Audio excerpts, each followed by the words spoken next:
This is Planet Music.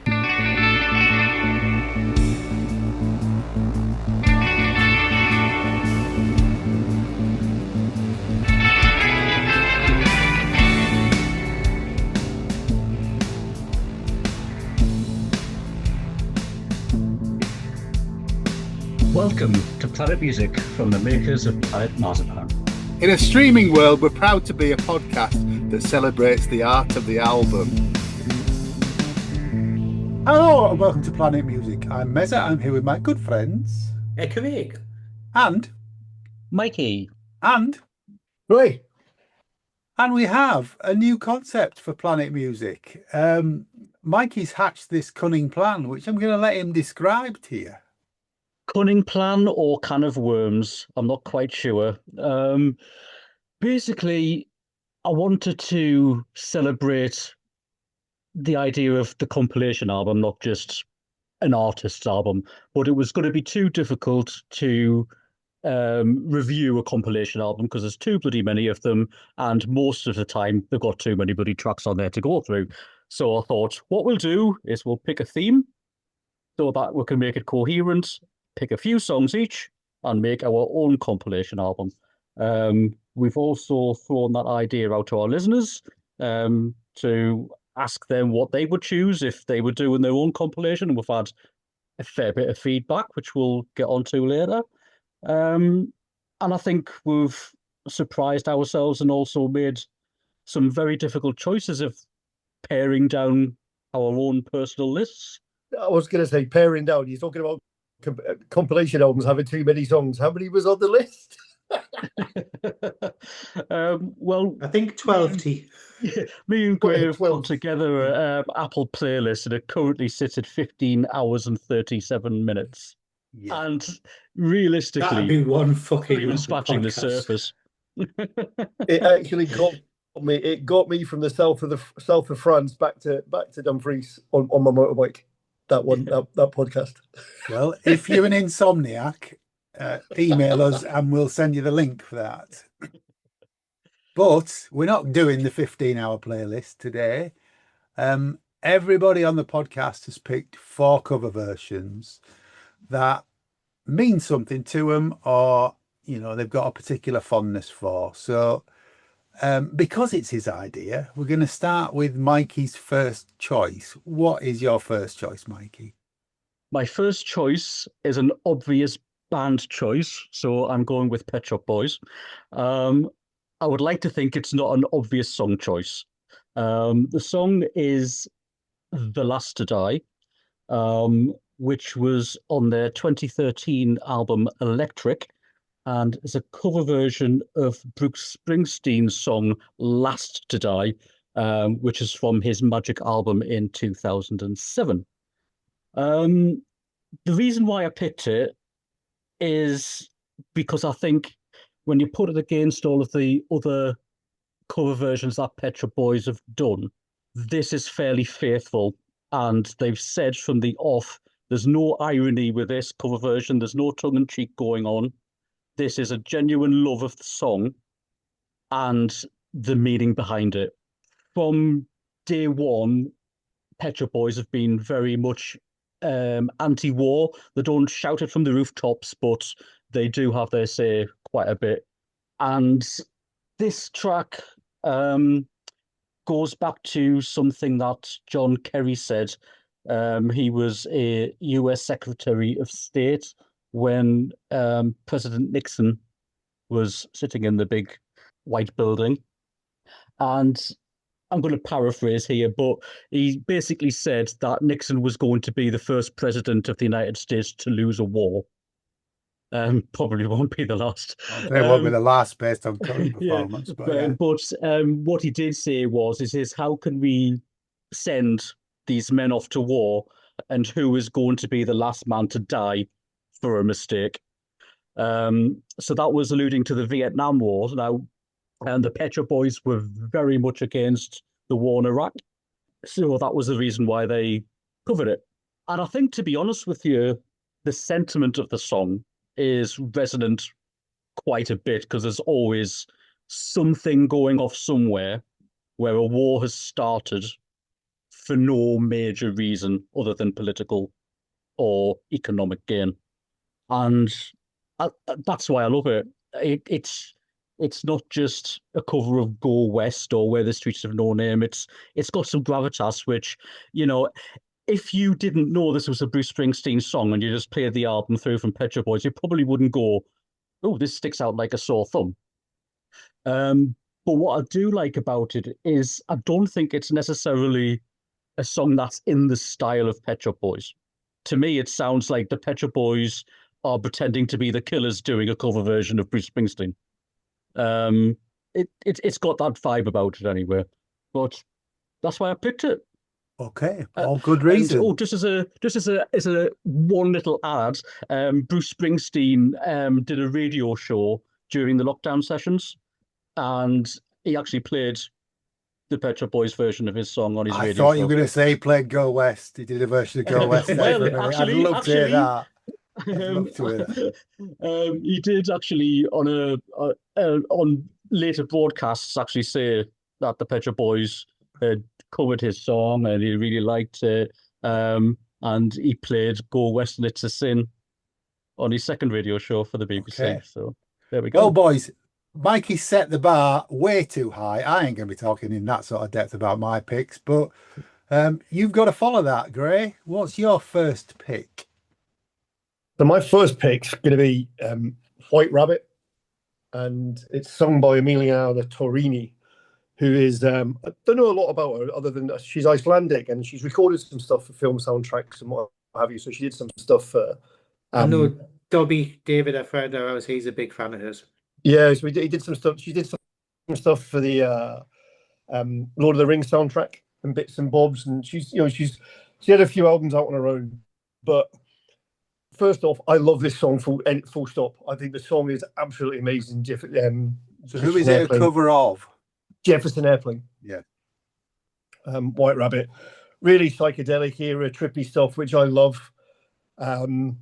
But it's actually, I discovered this version on the film Sucker Punch, and I am a bit of a sucker for the film Sucker Punch. I love it to the point where I bought the problem with it is the soundtrack's great. It's like, I think, was it so similar to things like Underworld and The Matrix. It's loads of songs by artists, things that are cover versions and like they've got slightly out there mixes and versions and stuff. And it's really, really good, but you can't listen to a lot of it online. Something to do with licensing or what have you. You play the Sucker Punch soundtrack and half the tracks are missing.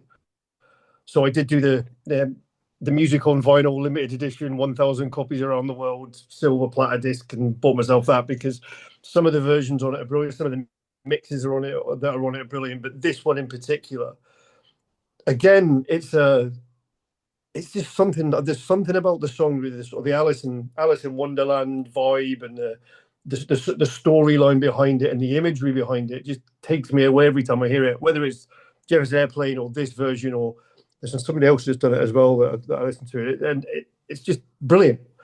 And it's actually quite true to the original, I think. Although it's got a more modern vibe to it. It's quite close to the original. I did put the wrong video in the soundtrack, so I put the video that's got. I'm going to say it's Labyrinth, isn't it? It's Labyrinth. Weirdly, there is one. There is one that's got footage from Sucker Punch and what have you, but Labyrinth's probably safer anyway. But yeah, so it's just a song I really like, and I like this version of it. That's why I've done it. So not as deep as Mikey's, but it's as good a reason as any, that, mate. Don't you do it down, yeah. Craig, what's your first pick? I'll start with Theo Gilmore's version of Bad Moon Rising. Obviously, everybody knows the original from was it like the 70s or something like that? It's Creedence, isn't it? Bad Moon Rising. Yeah, Creedence Clearwater Revival. Yeah, because she's done two versions of this. From 1969, the original. 1969, well, it is, yeah. Thea Gilmore did two versions. She originally did it for an album called Loft Music years and years and years and years and years ago, and then she did a newer version of it for a zombie film soundtrack. which is what's actually gained the notoriety and the popularity for it there. But it was the original version was just her acoustic guitar, and it changes the feel of the song, because you know how the original version is actually quite up tempo, and Mm. as a for what it is, it never really sat right with her for like the meaning and the type of the song. And I just think it's an absolutely beautiful cover. And I think it suits her voice beautifully. Yeah, And good I track. remember seeing her play it live a long, long time ago. I mean, you're talking must be like 10 or 15 or so years ago. And they say it's only been, was it like the last like 5 or 6 years it was used in the film? And then it's helped get her name around the world, whereas she's always been quite um a UK based artist who's had little bits of notoriety and little bits of hits around and about, and she's always been a very big favorite on Radio 2. Anytime she does something, Radio 2 do help her out and stuff. But yeah, I love this version. Cool. Okay. My first pick is a song from my youth. It's a band that was the first band I ever saw live, and that's the Stranglers' version of Bacharach and Davies' Walk On By, which was a 3-track EP on vinyl. It has I think it's a 6 minutes plus version of Walk On By on the A side. And the B It's like side, it's like the Doors have invaded it it. is, well, it's exactly that. And that's partly why I've picked it. There's a track on the first Stranglers album called Down in Sewer, which is amazing, and it ends with this huge bloody organ solo. And that's to kind of channel in the Doors. And then so is this. Dave Greenfield on this track is absolutely amazing. It starts off with a basic song, and then it goes off into this organ wig out that just takes it somewhere else. It just sounds like they're having so much fun, though. It sounds like this. Sounds like a jam session towards the end. It's like, do you know what? Let's just keep it. We were having fun. Like, keep it going. It blew my mind. Yeah. It was a 3-track EP, and the B side had 2 tracks. I think it was Tank and a track called Tits. It is, yeah. If you know Tits, then you'll know why I'm laughing. I mean, I think the chorus was, she got 36, 24, 36 hips. She got 36, 24, 36 hips. She got 36, 24, 36 hips. That was the size of her tits. It's not deep and meaningful by any means, but I was sure. Yeah, I was 1978. I was 14. What do you want? What do you want? But yeah, that's my first pick.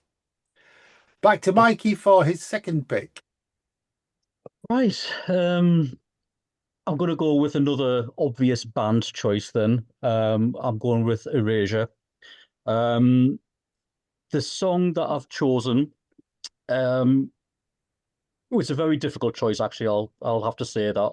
I didn't want to go down the obvious ABBA-esque route, but they did have an album out in 2003 called Other People's Songs.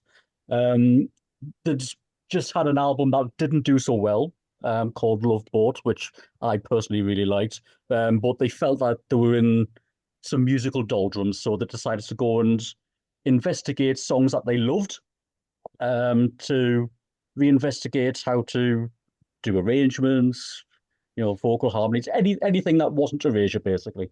So I was toying with Salisbury Hill for quite some time off that album, because I do You love shouldn't it. have stopped toying with it.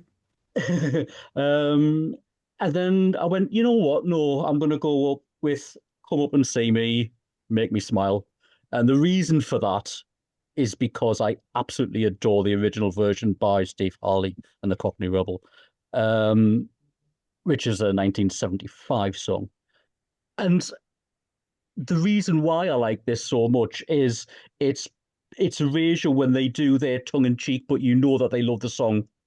It's not taking the piss, and I think a lot of people probably felt it was, but I didn't see it as that. I love the video as well for this. It is absolutely stark raving bonkers, and I think Erasure can be quite misunderstood at times, and I just thought I wanted to put something a bit more lighthearted in. As much as I love their version of Salisbury Hill as well, and it really, honestly, I changed it daily between these two. I can't recommend both of them highly enough. Steve Harley actually approves of the version that Erasure did. He says, in inverted commas, it is rather exciting. And he said he did like the way that they changed some of the timing from 6/8 to 4/4. Does he approve of the Nomo erotica? That video's mental. but yeah, I mean, I remember seeing Steve Harley on repeats at Top of the Pops and stuff like that. I thought he was absolutely amazing. That era of sort of like he's almost glam rock, but not quite. I don't know how to quite pigeonhole him. If I mean, I probably don't want to pigeonhole him. I mean, I love his work. It was glam rock around the time of Psychomodo, wasn't it? I think. Yeah, and there was a punk edge. There was a bit of a punky edge to it as well. Yeah, it's that crossover thing, which I'm going to get to with another choice later on. But glam rock, I absolutely adore, and this has it in spades. And of course, Erasure took all that glam rock away and put the Erasure virus software in and made it their own, and I think it works really well. Yeah, it's a good version. It is. Yeah. Gray, what's your next pick? So I'm going to bring it down a little bit. I'm going to go for Slow Gin, played by Joe Bonamassa, a cover of a Tim Curry song. For those who aren't in the know, Tim Curry, although he's well known for his acting and what have you, did actually try and be a musician beforehand. Had a couple of albums out. And this one's from his album Read My Lips, and it's a really really important song to me personally. It means a lot. I was introduced to it by a friend who sadly passed away, and the song is really heartbreaking. And the way Tim Curry does it is it's almost soul destroying when you listen to the anguish in his voice. And when I first heard the Joe Bonamassa version, it was one of the first things I heard by Joe Bonamassa. It's on that. I think the album's called Slow Gin. It's got the blue cover with the artwork of him, and I was like, I hate this guy. It's shit. No one should be covering this song. It's awful. You're not allowed to do it.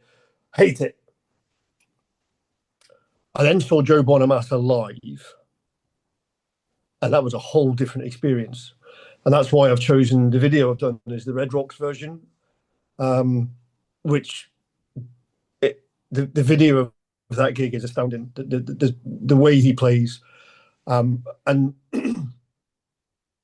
if you look at his band, I mean, he's got Ryman. I can't remember his surname. Right, the keyboard player who's played with Stevie Ray Vaughan and all these people. He had Michael Rhodes, who sadly passed away, the session bass player who's played with Faith Hill and so many other people for years. And the band is amazing, but he just elevates the song to something which is far better than his album version, and means almost as much as the original version to me. It's really, really well done. And I think I found an article so Kevin Shirley, who a lot of people know through bands like Maiden or Kevin Shirley's Bonamassa's producer, isn't he? Yeah, so he's been his producer for a long, long time. And I found an interview with him where he said they wanted to they both knew the song Slow Gin, but they took it. They wanted to make it a sort of a more of a blues song than it, and he said if we record it properly, it can be one of the best blues songs ever recorded. I don't think they quite achieved it with the album version, but this live version for me is brilliant. It showcases Joe Bonamassa's ability to play the guitar to a ridiculous level, but the band are so tight. The song itself is just amazing, and I really want to go and see a gig at Red Rocks at some point in my lifetime. It's become a bit of a staple for Bonamassa, hasn't it? This track and ballads John Henry and that sort of thing. Yeah. I love it. I didn't realise until we're talking now. It's written by Bob Ezrin and Michael Kamen. It is. Yeah. Yeah. What? How did I not know that? For the Read My Lips album. So basically, it was a concept that Tim Curry had, and they wrote the music with him. Yeah, amazing. But yeah, I mean, you kind of sent me down a bit of a Bonamassa rabbit hole last weekend. I have the World Tour of London or whatever it was, the 4 Yeah. gigs on Blu-ray, and I watched those. And yeah, I mean, Slow Gin's amazing, but The guy's ridiculous. He really is. And I've watched loads of videos with him recently. And yeah, he goes on stage and he's got his suit and he's got his little black shades and all this kind of stuff. And he really plays the sort of the white blues man sort of showman type thing perfectly. But when you see him in his studio and you see him talking about music, he is so passionate about it and so humble. It's joyous to watch it. It really is, to see somebody that is that passionate about music and is able to actually get that out to an audience. yeah. But you're right about his bands as well. The people he surrounds or people he plays with are all absolutely stellar musicians. Have you I seen mean, I've going slightly off tack here. The Borderline gig, from those 4 gigs, it's just a trio, and he's got Anton Yeah. Fig on drums and your man on bass, who you've just mentioned, and it's just Michael Rhodes, electric. It's really electric. It's ridiculous, and he does that one, the Vienna Opera House gig where Yeah. he does. I don't know if you've seen a photograph of him with all the acoustic guitars and the instruments around him. Yeah. And he starts off that on his own, and then the musicians come in one by one and build up and build up. It is just phenomenal. So yeah, the Great. 2 reasons. One, the song is one of the most important songs to me, and the other one is that the guy is just phenomenal. Yeah. Very emotional song. Yeah. Craig, course, what's it's your very second? typical. Sorry. Sorry, John. I was just going to say it's very typical that Gray threw an 8-minute track in for me to get through. But I have to say, the last 3.5 minutes, which is just instrumental, is fucking awesome. So thank you. And that electric piano part is just Yeah. Can I have it Brilliant. noted, Mikey? I didn't throw you an 8-minute track in. No, Of you the did 4 not. of us, I would be the one you would expect, and I didn't. So there you go. No, he did a 15-minute track. Just No, for shits no, and giggles. no. You'll see. Craig, what's your second pick? I went with Beck Runger. Now, a lot of people, well, some people know who she is, some people don't. If you're of the southern hemisphere of this planet, she was massive in New Zealand, our home country, New Zealand, Australia, and stuff like that. She did a lot of work and touring with the Finn brothers, and worked with them and toured with them and everything as well.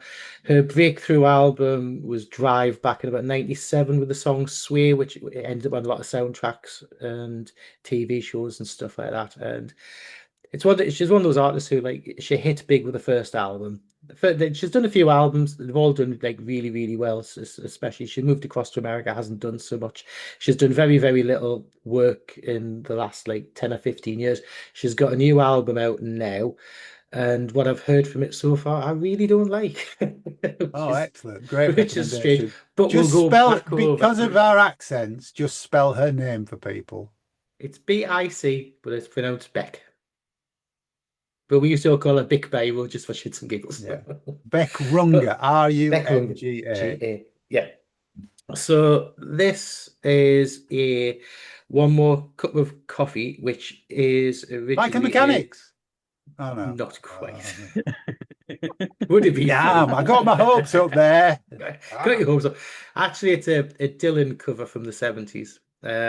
When I actually first heard it, her version of it, because I didn't know the original, I thought it sounded like really kind of Nancy Sinatra, big chorus, big build up with the orchestra and stuff like that. But it's a Dylan song, and her version actually blows the original out of the water. I mean, the original's like Dylan and Emmylou Harris, and it's just.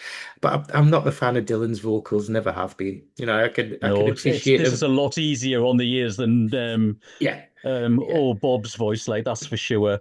But that string arrangement, Craig, it's fantastic, isn't it? Wonderful. The album's really nice. Yeah, the album's really nice. The album's back from like 2003, I think it is. I mean, she's done a few covers on this album. Plus, she also did a cover afterwards which is actually really good, of Gene Pitney's "Something's Got a Hold of My Heart," which was used for a soundtrack. But yeah, I mean, with her being of New Zealand descent and spending most of her time now in America, she's not toured across in the UK that much. We did get to see her play the Union Chapel back in, it was about 2002-ish, which was a great gig, but the sound was absolutely awful. Now, considering we know how good the Union Chapel can sound, it was just a bit disappointing that whoever was in charge of sound screwed it all up. But no, I think this cover is absolutely gorgeous, and the score's gorgeous. The orchestra with it's gorgeous. And I say, I mean, there are other versions of. I think other people have covered, like the White Stripes, and a few other people have actually covered this one. But I think this is the de jour version for me. Cool.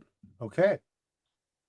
My second pick is a cover of Sheryl Crow's "Every Day Is a Winding Road," and it was covered by Prince on his album called "Rave Unto the Joy Fantastic." I'm just trying to see what year that was. I think it was 95, but I might be wrong.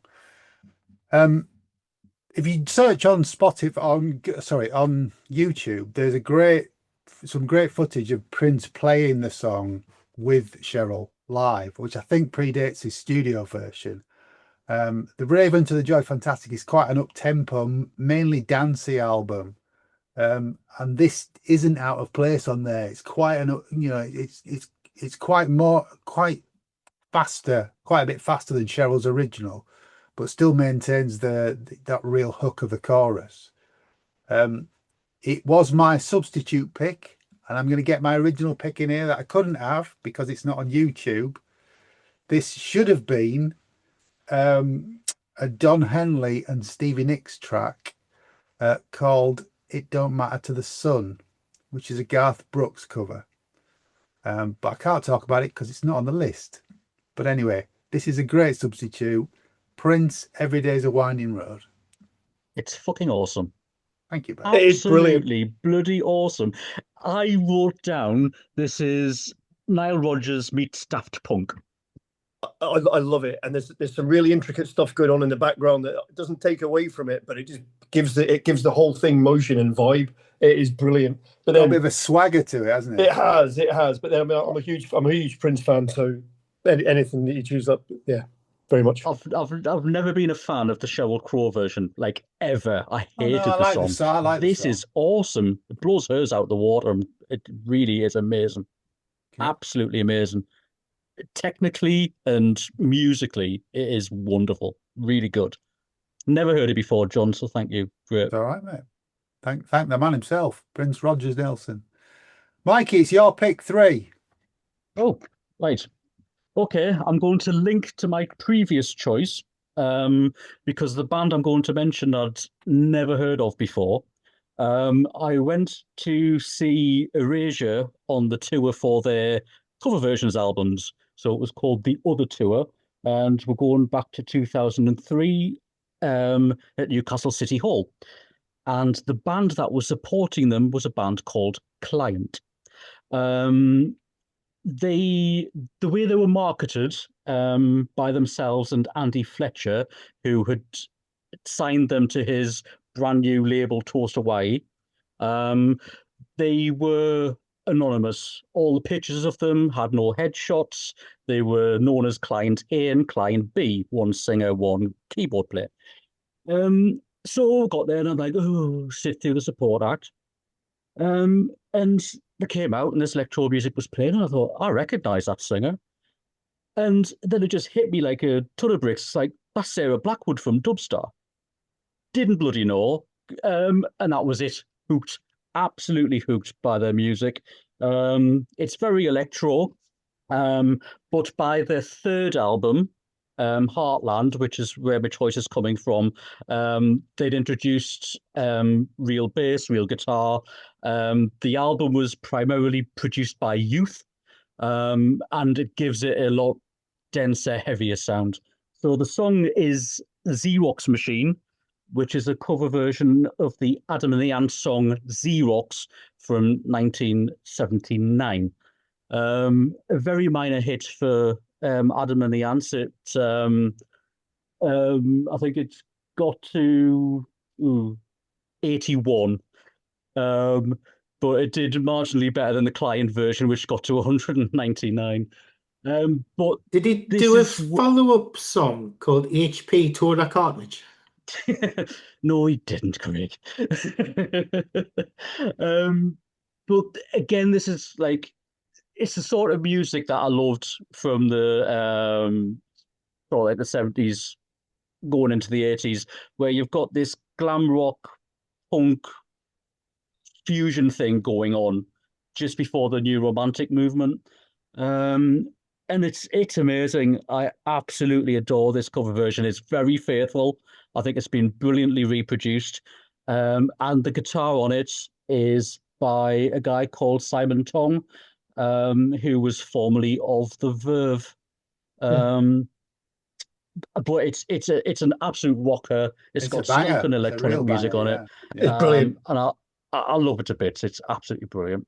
It's great. Of this list, this is my sort of discovery. I think it's brilliant. I have to say, can I just give Craig massive kudos because he's cat wrangling like he's never had to cat wrangle tonight. The guy's wrestling with Craig. He's if you could see this, listeners, it's unbelievable. Anyway, back to the music. That's Great. Pepper for you, isn't it? Pepper, yeah, she's loving this, isn't she? She's loving this idea. Gray, what's your third pick? So my third one is another female singer, covering a female singer. And it's actually not my first. It's not my first choice of the cover of the song because she's done two. The other one couldn't find it on YouTube. So this is the official version of Avon. Ivor Singing the Coley. engine. Singing Hounds of Love, the Kate Bush song. So anybody who's listened to me talk about music over the last God knows how long knows that He's bored. it all ended after Before the Dawn. I went to see that show. That's it. Game over. I don't need to see anything else in my life. It's one of the Kate Bush is one of the first things I ever remember clocking image-wise, music-wise. Something about chiffon moving softly in the top of the pops when she was dancing around and it had all that. As a young lad, I was blown away. I know Dirty Minds and all that kind of stuff. You wore out the freeze button on your VHS. That's it, yeah. But although I knew of her early and I listened to the stuff, my mum and dad had the first two albums I listened to them. It was Hounds of Love as an album that kind of hooked me. And it was that second side. It was the Ninth Wave piece, but the whole thing just. I mean, I considered doing Within Temptation because they do a cover of Running Up That Hill, and I considered using that, but they've gone out of favor with me. I've sort of run out of interest within Temptation for a number of years. They've not done anything. They don't float my boat anymore. Whereas Ivor definitely still does. And this version is her version with the band, the guitar and the drums, and you see the guy in the video playing the drums with the mallets rather than the sticks and what have you. But the version that I really like she did an album of material with I think it's German, Powerhouse, an electro band, and she does a version of it. It's very similar to this. It's got that kind of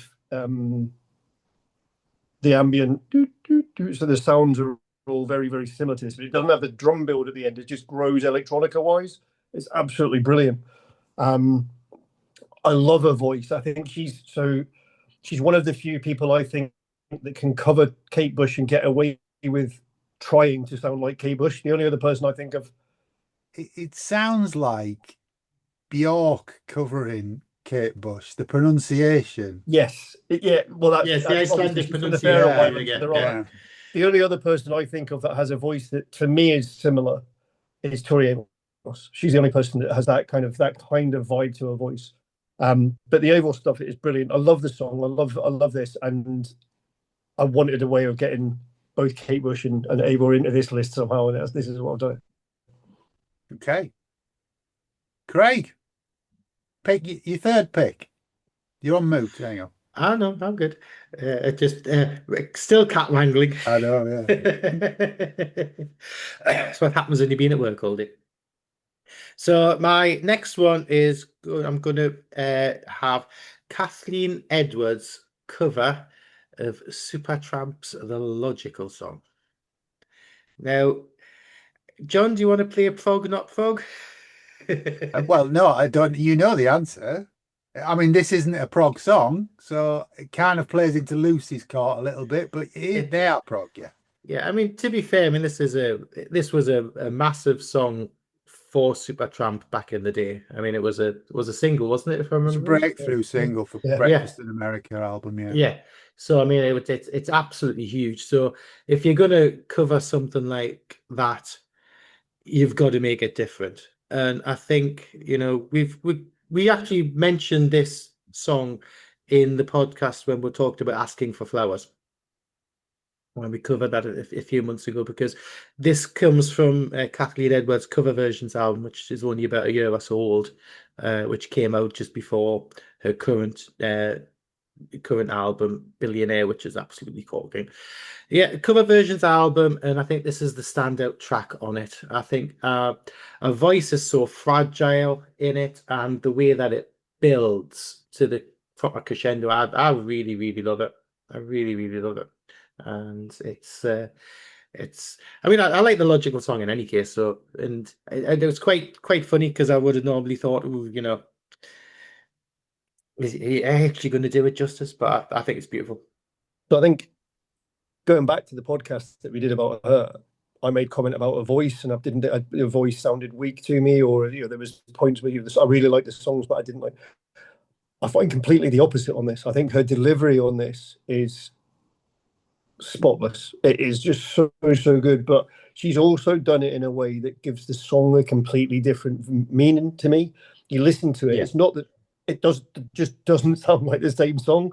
It's got the whole feel and vibe about it, just changes it entirely. It's brilliant. Yeah, I think that's the thing that I love about cover versions so much. You either get them played straight, or it's done in a band style, or they go off on a tangent and make it their own. And she's done that with this. And you're right, Greer. I said the same thing. Like, I thought a lot of her songs were just very breathy, coming from the upper register. But it works here, and just an amazing version, and a brave choice as well, because I Very think a brave. lot of people wouldn't touch the Logical song and pull it off. Yep. And I saw a comment somewhere about somebody saying, "Oh yeah, the guitar solo instead of the saxophone makes it really, really strong." Yeah. That is brilliant. It's so good. And the thing is if you get to see her live, material is considerably heavier live, depending on the band that she actually goes out on tour with. Because sometimes it can be quite, light and airy, but sometimes they can have some proper like rock versions of her songs and that. Yeah, and it's just a shame that she hasn't came across to the UK in about 10 years plus now, which needs to be rectified. I think that restraining order's doing its work, Craig, to be honest with you. I think it is. I think it is, yeah. Keep those cakey boys away from her. Yeah. My third track is a cover of a Led Zeppelin track, just in a callback to another one of our previous episodes. It's a cover of Kashmir from Led Zepp's Physical Graffiti album in 1975. It is a very different version, I think. It's by Kevin Gilbert. It was originally recorded in 1995 for a promo or for an EP, which was strapped to the front of his Thud album. But it's really, really different. It starts with massive tablas at the beginning of it, and it's all a bit of a stripped down track. And then about halfway through, the guitars kick in, and the whole thing just takes the roof off. It's amazing. I'm not particularly a Zeppelin fan, I have to say. So somebody, was it you, Mike? He said it isn't as good as the original. Somebody said that. No. The complete opposite. I am not a Led Zeppelin fan by any means. Kashmir is probably one of the few of theirs I can listen to.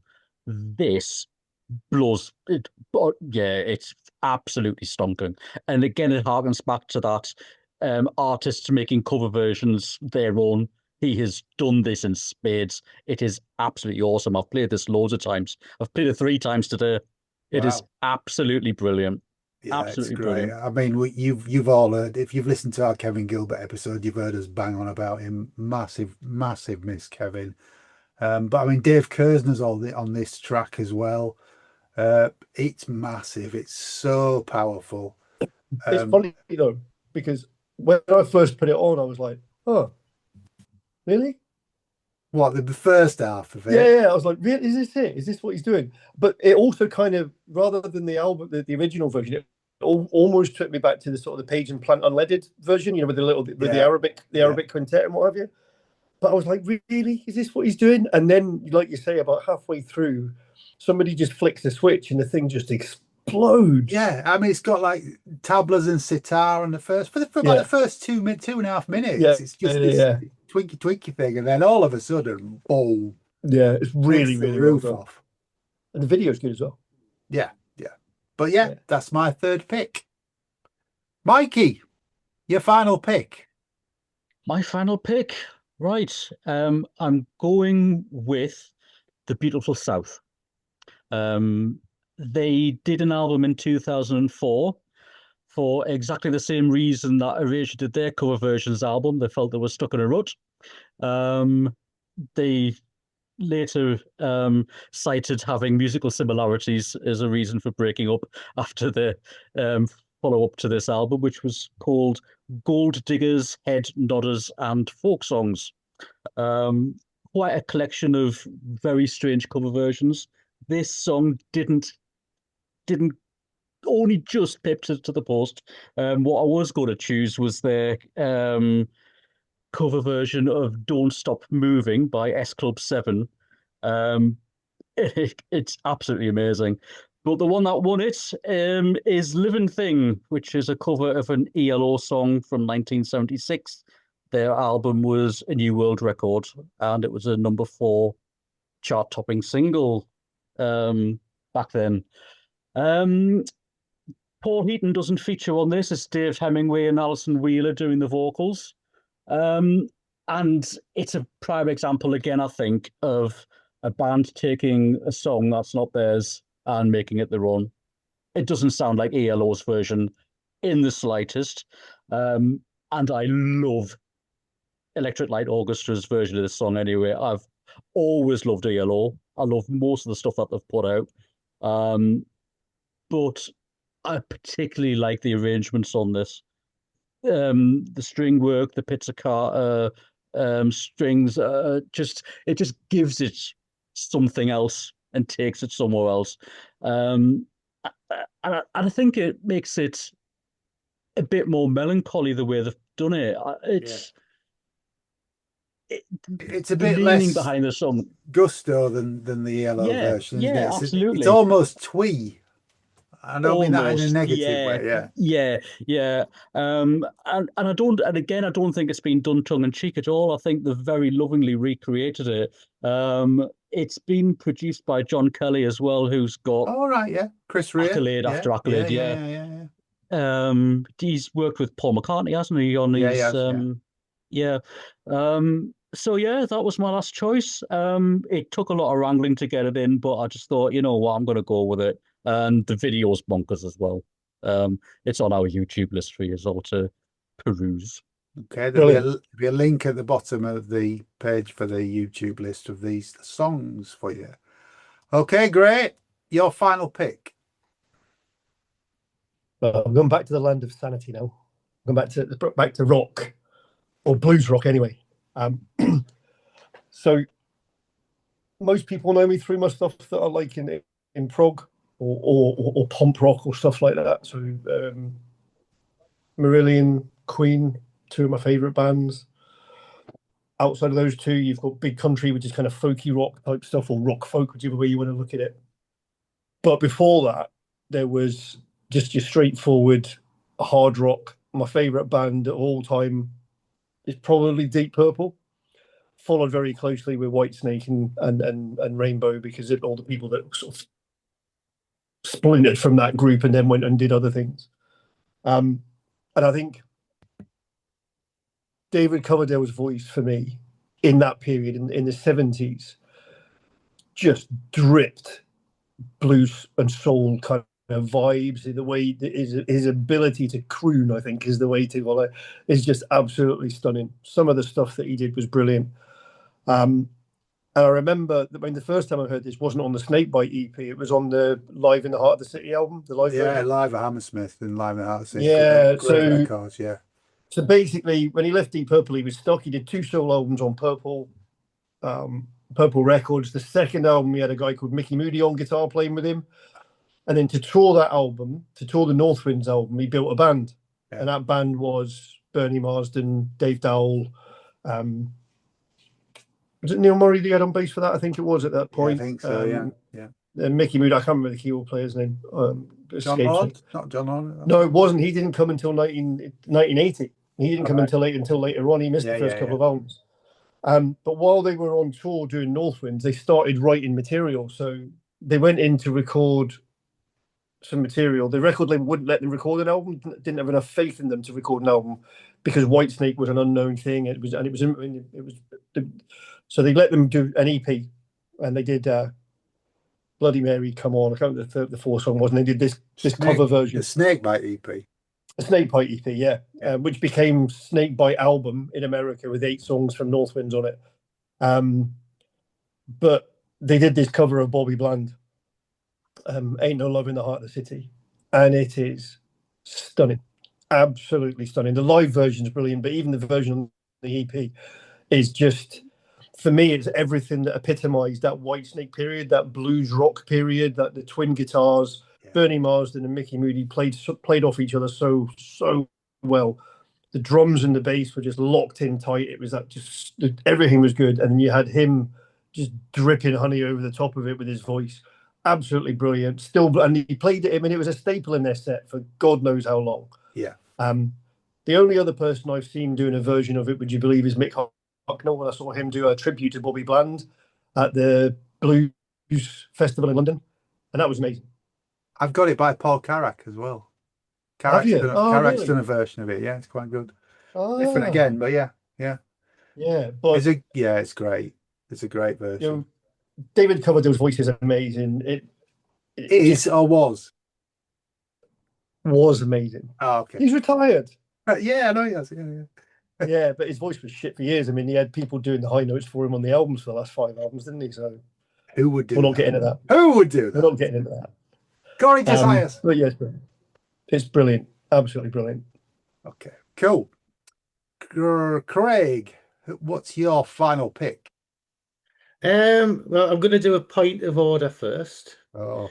Just going to backpedal for a couple of minutes, and you two, Mikey and John, you should hang your heads in shame when you just happen to mention a certain producer, John Kelly, and don't mention Vigil in the Wilderness of Mirrors. What's that then? What's that? Just saying, because he produced that. Thank you very much. Nobody produced that. Derek produced that. By a certain Derek Crofter. So. Don't you come out with that, because you've been Googling away. You've had no, on mute for most of it. And you, John Kelly.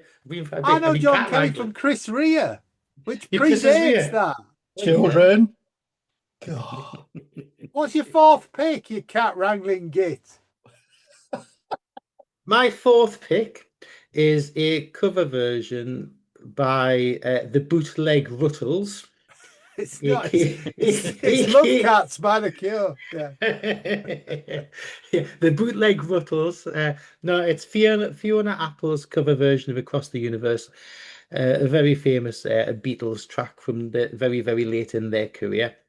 This is actually from the soundtrack to the film Pleasantville back in 1998, which is an absolutely cracking film if you've never seen it. It was like a breakout film for like Tobey Maguire and like Reese Witherspoon, and it's got like William H. Macy. It's got a fantastic cast.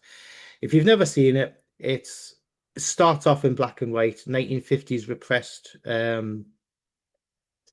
America, and like very, very, what you would imagine, your sitcoms of the day, and suddenly color starts coming into the film, where you've got like as grown-up themes take place, like, and it's absolutely glorious. I've not seen it for years. I really, really need to rewatch it.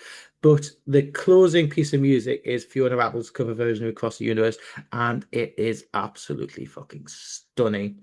This version, I've loved it for like the last nearly 30 years, and it's a go-to version for me.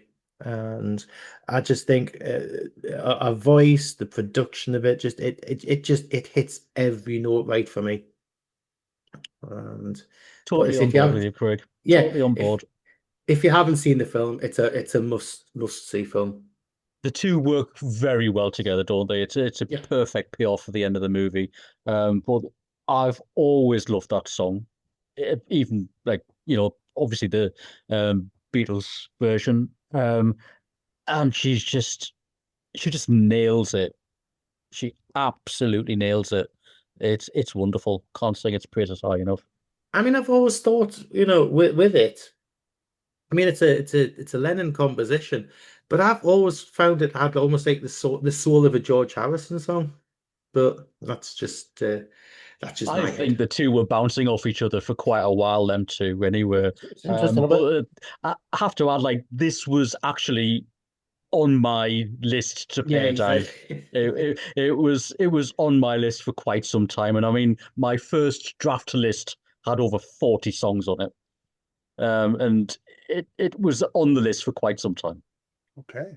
I'd change my list at the drop of a hat, but then it would probably change it every day for about 10 weeks. It's like, honestly, there's things I'm thinking of now, especially looking at the list of stuff that other people have put up. I'm like, oh, could have put that one in. Oh, actually, they did another one. So, yeah. Well, my final pick is the first thing I thought of when we talked about cover versions. I think this, for me, is still the ultimate cover version. And it's George Michael's version of the Bonnie Raitt song, I Can't Make You Love Me. It's just incredibly emotional and fragile, and George starts sort of riffing off at the end. I find it hard to describe how beautiful this song is. I think it's also on the Unplugged concert as well that came out with the older upper thing. But it's just such an incredible piece of work. Even if you're not a fan of George, I would recommend listening to this. I mean, the original's great. Bonnie's version is good, but George just taps into something that just, I can't even describe it. It's so good. Help me out, Gray. It's ridiculous. I think it's one of the best examples of a record. I mean, the production stuff is a little bit now for me because it's washed with reverb. But despite that, it's one of the best vocal performances I think I've ever heard. The guy is just on fire on this. It is, and it's that he delivers it strongly. He delivers it really well, but there's that fragility to it that comes across in the way that he sings the song, the way he tells the story. It's amazing. It is just, if there's any example other than his Queen cover that the man was an absolute genius in vocal delivery, this is it. Yeah, yes. I mean, I would say some of this doesn't actually sound like George Michael. Some of it, he's got his intonations, but some of it just sounds slightly different vocal. I know, yeah. I think it's an interesting thing.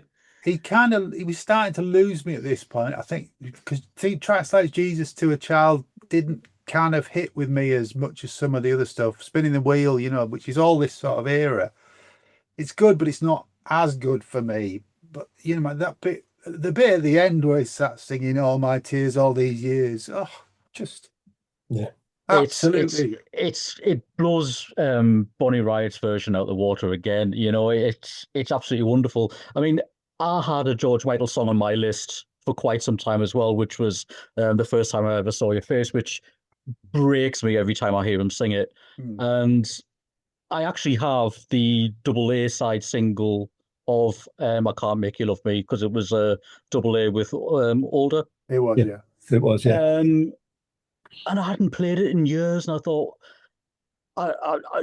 when John presented his list, I was like, oh, Michael, man, it's another one of them ones that you play to death at the time and then forget about, and just revisiting it. Oh, honestly, it is hard to describe, John. You're absolutely right.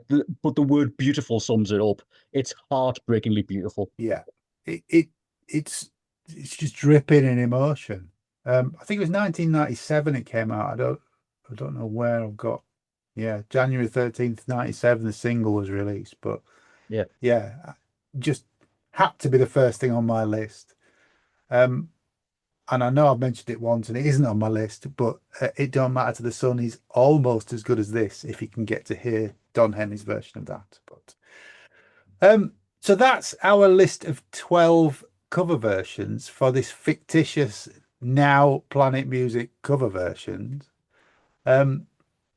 We asked you guys, our listeners, in our Facebook group, and if you're listening on the Planet Marzipan stream, go and join the Planet Music Facebook group as well, because we're having some really good discussions on there with some great suggestions. But been sent a huge list of things, of suggestions for tracks on this album from listeners. And I think we're just going to go through and give you a few highlights now. Would that be true? Yeah. George Stevens has put Queen's Bohemian Rhapsody by Cud. I've not heard that. I've not heard that. No. I've not heard that. So that may be something I'm going to have to go and look at. Next one, Matthew Brian Reed, Guns Word Up. Great version. Absolutely brilliant version. Yeah. I have supported them, by the way, and they played it. I was there. I saw you. I paid to get into that gig. You didn't let me in for nout. Yeah, we've been friends ever since. I know. That's because you paid me. Elton John's Lucy in the Sky. Good track. Yeah, brilliant. Thunder, Give Me Some Lovin'. That's from the Backstreet Symphony album, isn't it? Mm-hmm. Which is a stunning album. You could have had, we could have the Blues Brothers doing that as well, couldn't we? Stephen Dempster's given us Five Finger Death Punch, Bad Company. Cracking song. Disturbed's The Sound of Silence. Now, I was going to do this because it is perhaps one of the best cover versions released in recent years. The guy's voice is stunning. I mean, Paul Simon is a huge fan of it and says it's absolutely stunning. That blew my mind. Have you never heard that before? Never heard it before. It's absolutely amazing. It is such a powerful performance.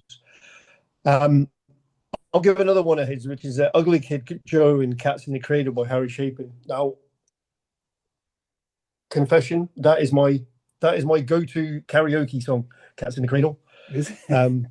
Love it. Absolutely brilliant. I sing the Harry Chapin version, but which is slightly faster and difficult to do, but yeah, it's good. He's also given us Live and Let Die by Guns N' Roses and Madness is One Step Beyond by Madness, which are both covers of Prince Buster. Yeah. I'll let you do the next two because you want to. You read the next two because you want to. Given us Big Country's Eleanor Rigby by the Beatles and Hey Hey My with Neil Young, but they also do a cracking version of Tracks of My Tears. Okay. Which is brilliant. Are you going to read some more? Do you want me to read some more? No. Mikey, read some more. Okay, where we're at then. So Paul Gulliver has given us another Thunder song, In a Broken Dream, which was by Python Lee Jackson featuring Rod Stewart originally. Had a listen to that just the other day. It's an odd one. I didn't know the original song, so the original's a bit of a strange song, if I'm honest. Yeah. We've got the Bangles doing Hazy Shade of Winter, which is another Simon and Garfunkel song. Absolutely, but that was quite a big hit, though. It was a huge hit. Huge hit. Yeah. And Within Temptation, Grenade, which is a Bruno Mars cover. Didn't like the Bruno Mars version of this song, but I like that. Ian Hamilton, there's some brilliant stuff in here. He's given us This Mortal Coil, Song to the Siren, which is a Tim Buckley cover. Love that. Collide, Nights in White Satin, which is obviously a Moody Blues cover. That is absolutely adorable. Highly recommend it. My Bloody Valentine, We Have All the Time in the World, obviously from Bond movie soundtrack, by Louis Armstrong. Another good song there. We've got the Dream Academy with Please, Please Let Me Get What I Want, The Smiths. Now, I can't bloody stand the Smiths. I Me will. neither. Yep. Me neither. I will go down Yeah. as history as saying that, but I can listen to this. That was good. And the Unthanks with a song called Starless, which is a King Crimson cover. Never heard that before. What? So You've that never was heard Starless? Starless. Well, you wouldn't do. It's not No. your sort of thing at all, Mikey. Not Starless. at all, but I really like that. I'll do Fraser Marshall's and then I'll pass on to somebody else. He gave us Johnny Cash's Hurt, which is a Nine Inch Nails cover, and I have to say that was on my first list that I drew up for this podcast. So nice call out, Fraser. The point of interest on Um, that one, Trent Reznor has said the song is no longer his. So he thinks should think the so Johnny too. Cash Yeah, version is better than yeah. his one. I like the Nine Inch Nails version, but this is just something else. Yeah. Jimi Hendrix, All Along the Watchtower, Bob Dylan cover. Can I just Thankfully, I've- can I dive in with that? The Bear McCready version of All Along the Watchtower from the 2004 redo of Battlestar Galactica is quite corking as well. It is. It's really That's- good. that's But- with a sitar Crowbar in it, Crowbar it's that in, Craig. Crowbar that sci-fi. Go Crowbar on. in it, crowbar it. I think this was another category of cover versions, which is cover versions of songs that you don't realize are cover versions, because I never knew yeah. that was. Yeah. Then we've got Jeff Buckley doing Hallelujah, which was a Leonard Cohen cover. And he offers us Easy Star All Stars doing Paranoid Android by Radiohead. That was as weird as but I thoroughly Thanks- enjoyed it. So Thanks, Fraser. thanks again, Yeah. Fraser. Yeah. Go on, Craig. David Wright. Little Angels cover of Cat Stevens' The First Cut is the Deepest. Scarborough's finest. Hey. Neil Finn and Friends. Smith's cover as There Is a No. Light That Never Goes Out. That is if it's the Smiths, because we just switch it all off. Level 42's cover of Missing by Everything But the Girl. I haven't heard that, but I love the haven't original. heard that, yeah. Yeah, I'm not going to make an Everything But the Girl joke. I'll stay away from that. Mark Griffin, Kirsty McCall, a New England Billy Bragg cover. Yeah. Cool. Radiohead, Nobody Does It Better. Carly Simon, I'm sorry, Carly Simon, you do it better. I will just interject with the Kirsty Spider McCall lovely. thing. Kirsty McCall's version of Days by the Kinks was also on my first list. Yeah. Love Agree, that. you know how we were mentioning earlier on about going into a soundtrack album and having half the songs missing. Yeah. Generally, out of James Bond compilations online, Carly Simon's Nobody Does It Better has a habit of actually being one of the songs that keeps disappearing. Really? Yeah. Must be a the- licensing thing. It must be, yeah. So yeah, the licensing for Bond songs can be all over the place and that as well. Sorry, John, it wasn't sci-fi. No, you've got your you've had your sci-fi. You've peaked, you've arrived. You've arrived too early. Okay, Simon Bonsfield has got an absolute boatload here, so I'll get through these as fast as possible. North Atlantic Oscillation, I Only Have Eyes for You by the Flamingos. Awesome. Okay, OMD, The More I See You, Chris Monten's Nancy Sinatra. Don't know that offhand. Meh. Yeah, Human League, covering the Righteous Brothers, Lost That Loving Feeling. Don't know that one. Belly, Trust Me, Sterling Howard from the Jungle Book. That's brilliant, by the way. Trust in me, yeah. Trust in me, yeah. So good. John, are your eyes like hypnotic here for some reason? Yeah. Okay, dokie. Easy All Stars, Money, Pink Floyd. Okay. Can I just say, one of the things I did consider putting in, but I ended up having to put the whole album in, was Mary Fowles' Dark Side of the Moon. It is stunning. The whole album, cover version of it, and it is brilliant. Cool. Foo Fighters, cover of Jerry Rafferty's Baker Street. Nouvelle Vague, cover version of Joy Division's Love Will Tear Us Apart. Pet Shop Boys, Always on My Mind. Who? Mikey, Elvis. He's left the building. I was surprised, when the streets have no name and can't take my eyes off you. Nobody's mentioned that because that's an absolute corker, isn't it? Really, Yeah. it's an absolute corker. Kiko, Sia, I go to sleep. Ray Davies, The Pretenders. I love that. Absolutely stonking. And I'd never heard her version of it before. Brilliant. Yeah. Susie and the Banshees, cover of Beatles' Dear Prudence. And here's a one that we've already done. The Stranglers Walk On By, Dionne Warwick. You know, it makes sense, Simon. Yeah. And This Mortal Coil, Come Here My Love by Van Morrison. I'm surprised there's not more Beatles covers in the list. Things like Helter Skelter and all that kind of stuff. Trevor Atkins has just given us one suggestion, which is REM covering Wall of Death, which is a Richard Thompson song. Darren Hicks suggests Blind Guardian covering Uriah Heep's The Wizard. Faith No More covering Easy by the Commodores. Lawnmower Death covering Kids in America by Kim Wilde. It's really good. Sorry. Sounds good. It is really good. And I love the original of this. I don't know how Anthrax did it, but Anthrax covering Got the Time by Joe Jackson. And then finally, Dave Eric Close suggested 3 tracks. Faith No More, I Started a Joke, the Bee Gees song. Erasure covering Salisbury Hill. And Frankie Goes to Hollywood covering Born to Run. We've discussed this in detail, haven't we?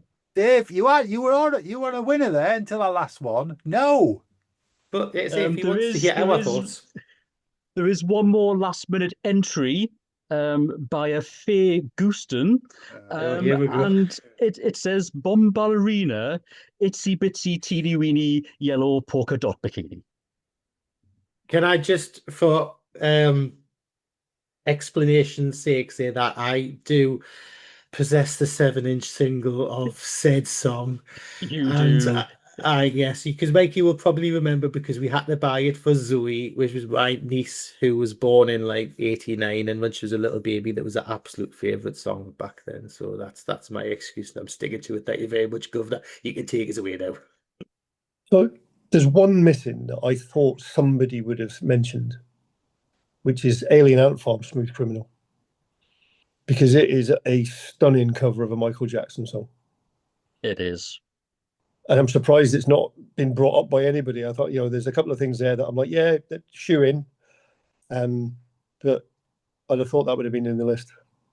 Well, as we joked about at the top of the pod, Mikey and Gray have compiled a massive Apple playlist. So if you're on Apple Music, look out for a link because I think they'll share it. Yeah, and I think we might add some of these in as well. Some of these from other people, put them on because there's some of them that aren't on our playlist. So maybe add them in before we share. If the choices by the listeners have been available on Apple Music, they are on that list. There's a few that unfortunately were only on YouTube or other streaming services, but where I've been able to add them, they've been added.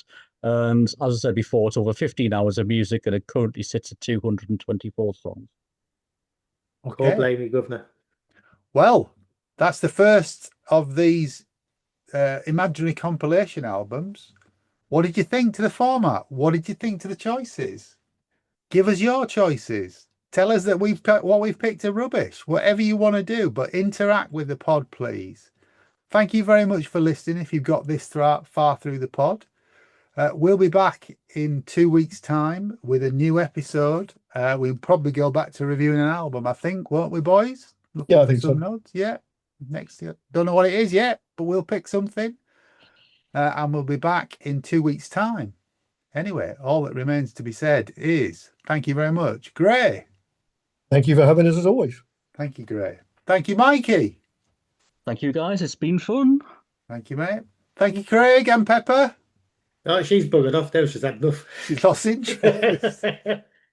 Yeah, I think she's walked off with disgust about the Bomb Ballerina thing. That's all. Yeah, that's it. Can't believe it. She's disowned you. Covers. Yeah. All that remains to be said is it's good night from me. And it's good night from him. Take care. And stay alive. Yeah.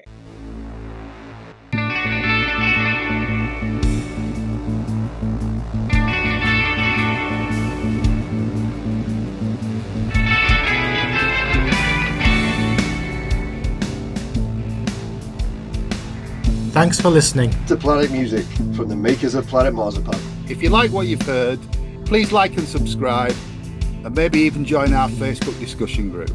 You can contact us at planetmarzipanpodcast@gmail.com.